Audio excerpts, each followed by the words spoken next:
Hello and welcome to the Pet Healer Podcast. This is your host, Dr. Mitzi Vargas, and today we're going to talk about the psychology of owning a pet. There is so much material out there. If you look at articles, scientific studies, there's a big organization that studies the human animal bond, and they have discovered many benefits of owning a pet. And most of them have to do with reducing the stress and reducing the blood pressure, and some of them also are related to children. Especially there's a study that proves that owning a pet decreases the incidence of allergies in children, and we're going to talk a little bit about that.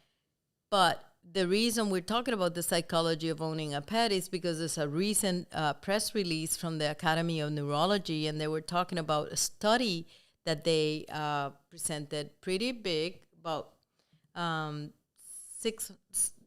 6 years in the making, and good patient database. And they were talking about how there was demonstrable evidence in the studies that seniors over 65 years of age benefit cognitively from owning a pet. They noticed that not only did they have less depression symptoms and less stress, so overall health was a little bit improved, but the Academy of Neurology was distinctively studying Alzheimer's and cognitive decline. And it was demonstrable the difference between the pet-owning seniors and the ones that didn't, that were alone or didn't have it.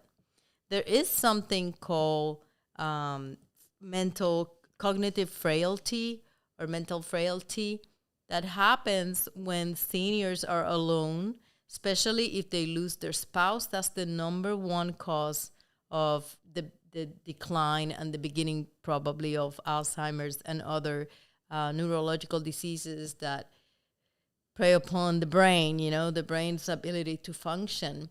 And this frailty, again, is a big stressor, like the loss of the spouse. That's the number one cause. But they noticed something interesting. Even with that stressor, the ones that lost the spouse but still had a pet, they did way better than the ones that did not have a pet. It was amazing. And so that, I think, is just a little sample of the benefits of owning a pet. But what is the psychology of it?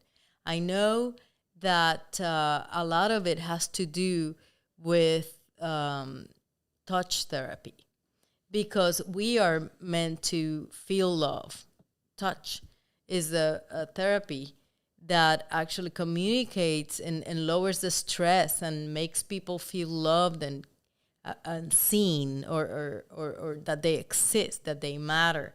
And so in children, like as I mentioned before, there's a big benefit of introducing pets early on in the infancy and childhood, because there is such thing as the immunity modulation that it happens when they're exposed to allergens like dander in the fur, and the microbes and everything that it just conveys owning a pet. But in addition to that, the touch therapy, this is very important in the brain development.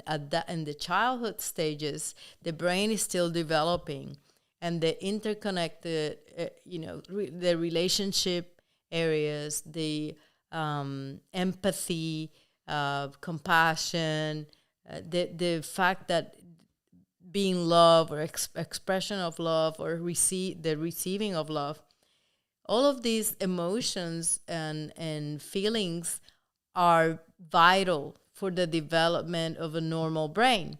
And so kids have an advantage when they have pets in the household. And senior citizens also demonstrates that it's not just for children and in the brain development, but we know that the brain has neuroplasticity, that the brain can change, that the brain is constantly changing probably, as a result of our experiences and our environment, nutrition, and so on.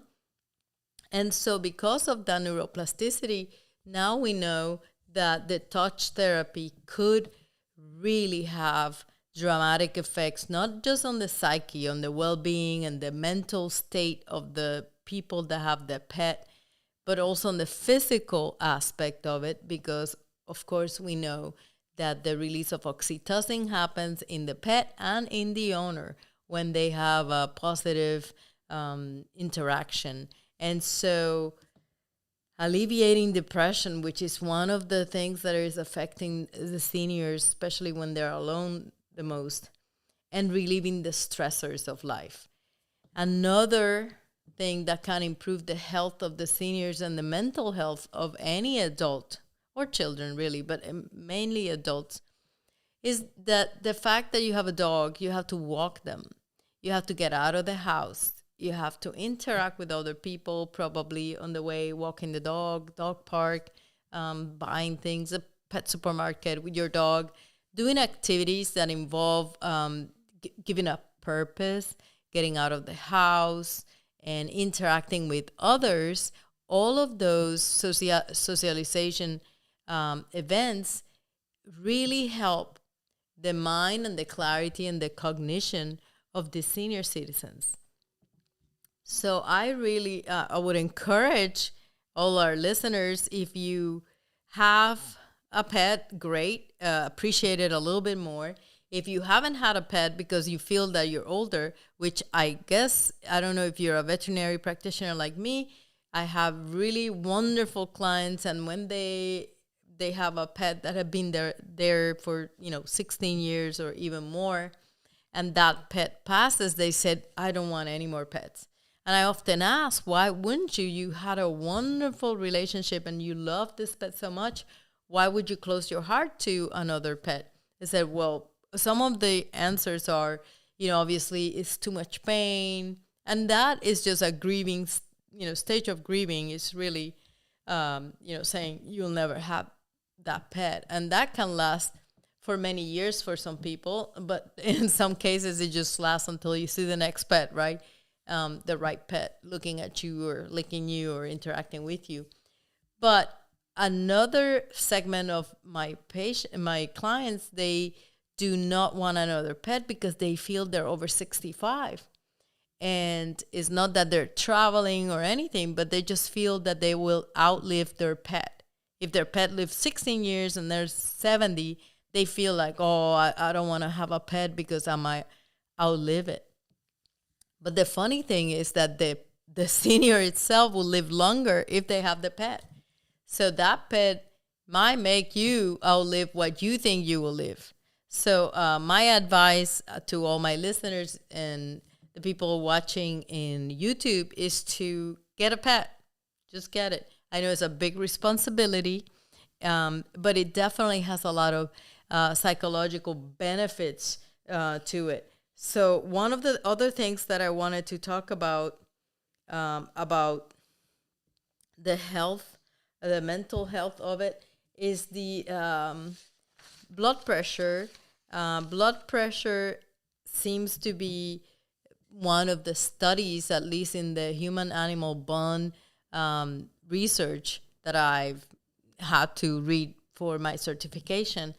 The very easy to corroborate, right? Because you can measure the blood pressure, then have a person interact with a pet, and then measure the blood pressure afterwards. And you can get a very easy study on that. And it was consistently the same results. The outcome is the same. They do lower your blood pressure. They lower your blood pressure, and they also, again, mentally, that could signify a lot of things. The stress and the high blood pressure, they kind of like go hand on hand. And so I think that that's one of the bigger weapons that pet owners have against guarding against mental disease. But now with this Academy of Neurology, they're going to present their results in their big conference in April, but they had a a big news release, and I'm always looking at animal bond news, and that's why I was really happy to see that cognitive decline. One of the weapons that we have against it is pet ownership. And the psychology of that, I am sure that it has to do with the touch therapy. Because touch therapy also has been, without a pet even, in just the touching, somebody hugging, they have done the studies. Again, hugging studies are very easy to do. You have a person that is depressed, you hug them for a certain amount of time, you measure the parameters of the blood pressure, and even oxytocin and everything, all the hormones. And then after the hug or touch therapy, you can see the change in those parameters. And so they have objective measurement of the changes in your body. And so I hope that if you have been on the fence of getting a pet for 2023, this is the year to do it. Just my encouragement is for you to go into a shelter, because they have so many pets that have been abandoned. They're looking for a home. And so try a shelter first. Believe it or not, if you have a specific breed that you want to find or a specific age, did you know you can call the shelters and be on a waiting list for these pets to show up? So you're going to say, well, I have allergies and I can only have curly, furry pets like poodles or poodle crosses. Then you can say that, and the next one that shows up, they'll call you first. Same if you need a little dog or a big dog, or you prefer a senior over 7 because you're in your 70s. You say, well, I'll get a pet, but I'm not going to get a baby. Well, that's wonderful too. So you can get a senior pet, and you guys both will outlive the expected time of longevity. So I really hope that the University of Michigan, which is the one that did the study, that they present this in the Academy of Neurology, and that sums to the multitude of studies out there advising us that there's a lot of benefits. We often think that a pet is just a responsibility. We have to give care. But what they give us, in addition to unconditional love, they actually heal us. So my title here is, this podcast is The Pet Healer. The reality is that the pet heal us. And so I want to leave you with that thought, and I'll see you on the next episode. Thank you, and please subscribe, share it with your friends, and support us. Thank you.